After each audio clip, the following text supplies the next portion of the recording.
At the dead end of Ash Street, where the street lights hummed like trapped insects, there was a storefront with no sign. By day its windows were black. By night they reflected things that were not there. Those who needed quick money always found the door. Those who entered never remembered walking in. Inside sat a merchant behind a counter of cracked marble. He wore black gloves and kept no register, only a scale made of bone.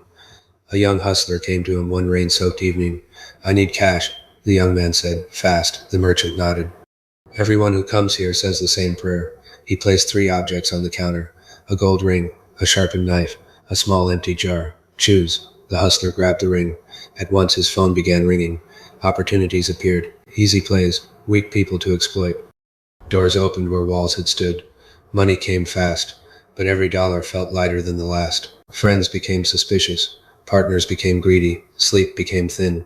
When he returned weeks later, exhausted, the merchant only smiled. "You chose appetite." The hustler slammed cash on the counter. "I need more." The merchant replaced the ring with the knife. The young man took it.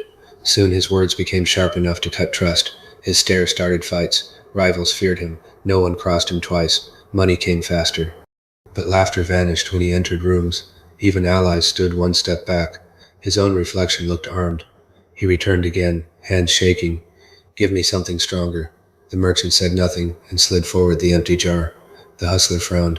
"It's empty." The merchant whispered, "So are you." Still, the young man took it. From that night on, whenever he lied, cheated, stole, or betrayed, the jar filled with dark smoke no one else could see. With every deal, it grew heavier. He tried to throw it away. It reappeared beside his bed. He buried it. It stood on his kitchen table. He smashed it. The shards whispered his own voice back to him. Finally, he returned to the storefront, now pale and hollow. "Take it back." The merchant weighed the jar on the bone scale. "It cannot be returned." "Then why give it to me?" The merchant leaned forward. "I did not give it to you." He tapped the glass. "You made it." When the hustler ran into the street, the store was gone. Only a dark jar sat in his hands, and from somewhere inside it, coins could be heard counting themselves.